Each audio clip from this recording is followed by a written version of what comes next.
J'espère que vous allez bien et bienvenue sur votre chaîne Jannat. Donc, le cours d'aujourd'hui va porter sur la voix active et la voix passive. Donc, le cours d'aujourd'hui va porter sur la voix active et la voix passive. يعني المبني للمعلوم والمبني للمجهول. ولكن بطبيعة الحال قبل ما غادي نبدا هاد لا فيديو، الا كنتي اول مره كتشوف القناه ديالي ما تنساش الضغط على زر الاشتراك وتفعيل الجرس باش يبقى يوصلكم كل ما هو جديد. دونك هنا غادي نعرفوا شنو معنيه لا فوا، شنو معنيه يعني on appelle voix les formes يعني الشكل الاشكال، يعني on appelle voix les formes que prend le verbe pour exprimer le rôle du sujet dans l'action.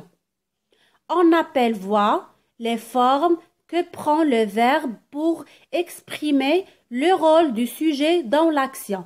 يعني غنشرحها لكم بالعربية. هي تلك الأشكال التي يأخذها الفعل من أجل التعبير عن دور الفاعل في الحدث. هما دوك الاشكال اللي كياخذهم الفعل من اجل التعبير عن دور الفاعل في الحدث. دونك هنايا في اللغه الفرنسيه كيتواجد لينا 3 ديال الاشكال. كاين لا فوا اكتيف، لا فوا اكتيف وهو المبني للمعلوم، وكاين لا فوا باسيف، لا فوا باسيف وهو المبني للمجهول. et la voix pronominale هو الشكل الضميري، هو لا فوا برونومينال. وبما ان الدرس ديال اليوم كيتعلق بلا فوا باسيف اي لا فوا اكتيف، اجي نقارنوا بين هاد يعني غنعطيكم واحد دو فراز وغادي نقارنوا غنحاولوا نقارنوا بيناتهم ان شاء الله باذن الله. دونك عندنا لو ماسون construit la maison، لو ماسون construit la maison. وعندنا la maison est construite par le maçon. La maison est construite par le maçon. يعني عندنا البناي كيبني واحد الدار، واحد المنزل، وعندنا في الجملة الثانية المنزل كيتبنى من طرف البناء. يعني اجي نلاحظوا في هاد الجملتين، الجملة الأولى عندنا الفاعل هو لو ماسون. في الجملة الأولى عندنا الفاعل هو لو ماسون، والفعل هو construire، والمفعول به المباشر هو la maison COD. وفي الجملة الثانية عندنا الفاعل هو la maison ولو verbe هو construire. إذا في الجملة الأولى عندنا الفاعل هو اللي كيقوم بالفعل، يعني عليها كنسميو هذا الشكل ديال هذه الجملة la voix active، la voix active. اما في الجمله الثانيه عندنا المنزل كيتبنى من طرف البناء. هنا الفاعل لا يقوم بدور الفعل، بل الفاعل يجرى عليه الفعل، يعني كيخضع للفعل تحت تاثير هذاك لو فيرب. حيتاش لا ميزون ليست بالفاعل الحقيقي هنايا، لا ميزون ماشي هي لو سوجي الحقيقي. وكنسمي هذه الجمله يعني بلا فوا باسيف، لا فوا باسيف يعني المبني للمجهول، المبني للمجهول. دونك كتعريف لا فوا اكتيف، يعني غنعطيكم واحد التعريف مبسط. une phrase est à la voix active quand le sujet fait l'action. هذه سهله، يعني une phrase est à la voix active quand le sujet fait l'action. يعني كنقولوا ان الجمله هي في المبني للمعلوم عندما يكون الفاعل هو من يقوم بالفعل. ملي كيكون الفاعل كيقوم بالفعل كنسميو لا فراز لا فوا اكتيف. او يعني لا فوا باسيف يعني une phrase est à la voix passive quand le sujet subit l'action. Une phrase est à la voix passive quand le sujet subit l'action. أي أن الجملة كتكون مبنية للمجهول عندما يكون الفاعل خاضع للحدث أو للفعل. يعني غنعاودها لكم باش تفهموها. الجملة كتكون مبنية للمجهول ملي كيكون الفاعل خاضع للحدث أو لا للفعل. ودابا من بعد ما سالينا من التعريف ديال لا فوا باسيف اي لا فوا اكتيف، غادي ندوزو نشوفو كيفية تحويل جملة من المبني للمعلوم إلى جملة للمبني للمجهول. لا transformation de la voix active à la voix passive. La transformation de la voix active à la voix passive. يعني الله يعطيكم السر غير تبعوا معايا مزيان وكل شيء غادي يكون ان شاء الله ساهل. خصنا غير نركزوا وتبعوا معايا الفيديو حتى الاخر، وانا متاكده انكم غادي تفهموا كل شيء. دونك غادي ناخذوا هذه الجمله مثلا لو جاردينيي فيرم لو روبيني. لو جاردينيي فيرم لو روبيني يعني ان البستاني كيسد داك الصنبور كما كنقولوا ليه.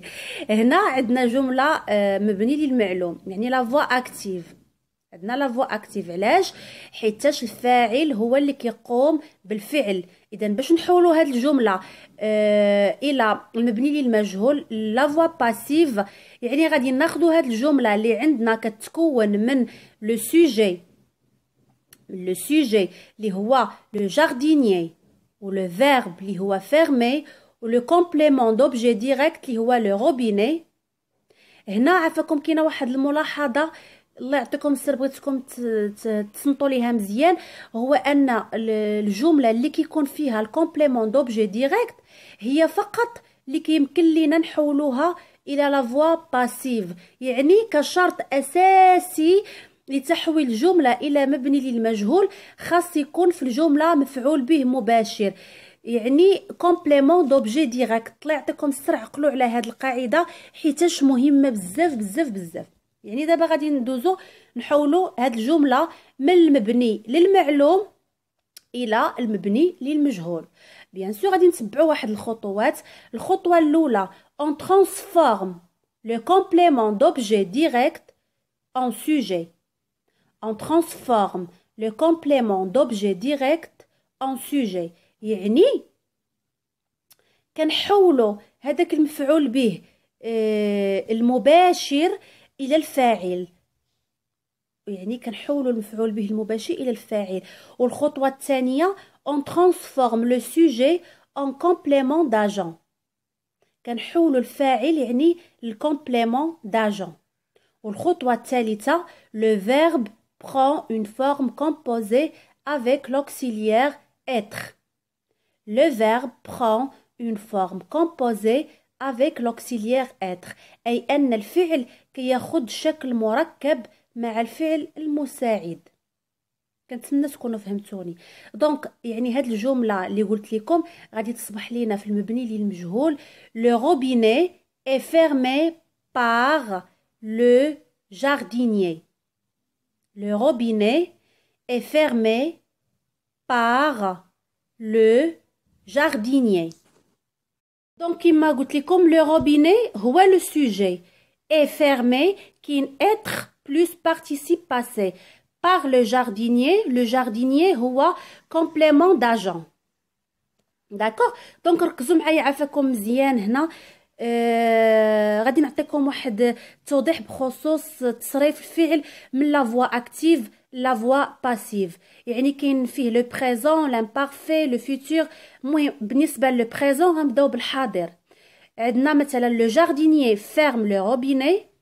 باش غادي نحولوها غادي تولي لو روبيني est fermé par le jardinier. كما قلت لكم لو جاردينيي فيرم لو روبيني. باش غادي نحولوها غتولي لو روبيني est fermé par le jardinier. هذه بالنسبه لو بريزون.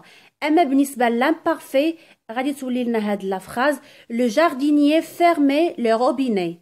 لو جاردينيي فيرمي لو روبيني. باش غادي نحولوها غادي تولي le robinet était fermé par le jardinier. Le robinet était fermé par le jardinier. بالنسبة للفيتور غنقولو le jardinier fermera le robinet.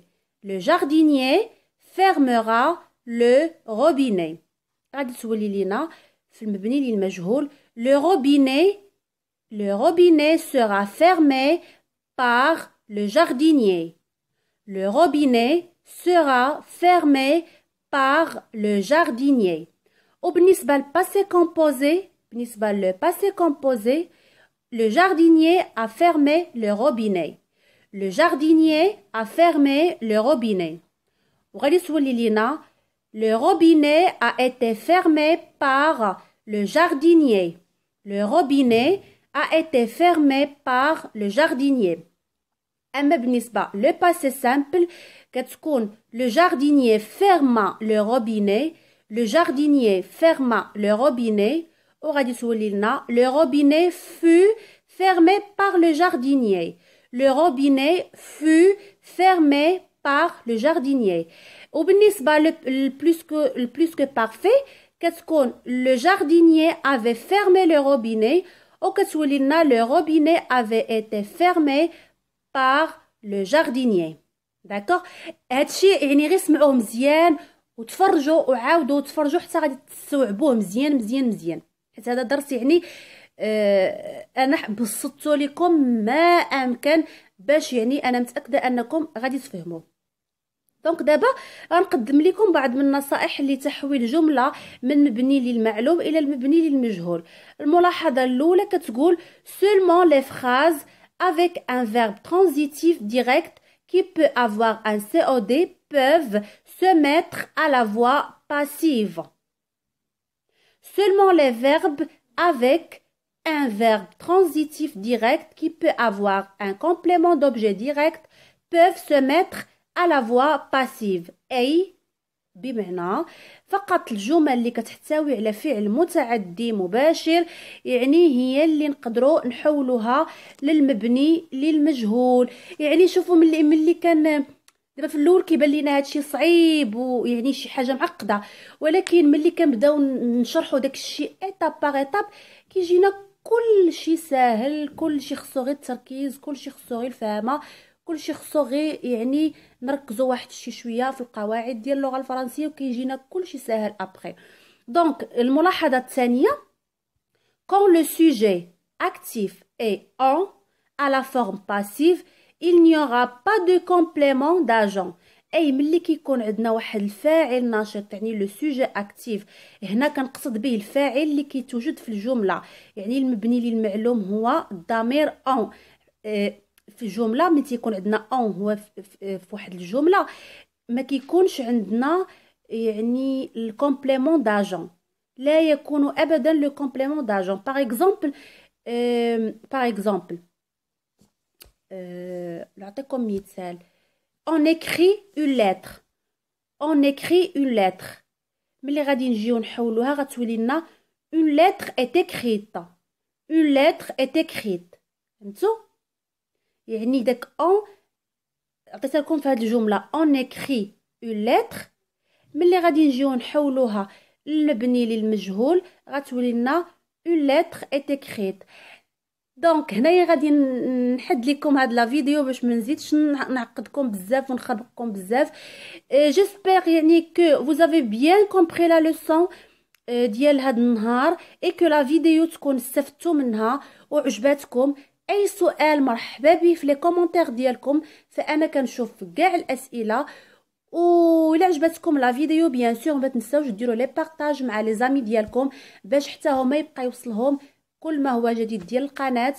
وكنتمنى هذا الدرس يعني اللي ما كانش فاهمه يكون ولا فهمه. ويعني انا متاكده الا تبعتوا الفيديو من الاول حتى الاخر فانا جو سوي يعني غنكون سور انكم غادي تفهموا هاد لا لوسون ديال aujourd'hui. ميرسي بوكو على التتبع ديالكم اي ا بيانتو ان شاء الله باذن الله في واحد الدرس اللي هو جديد. ميرسي بوكو.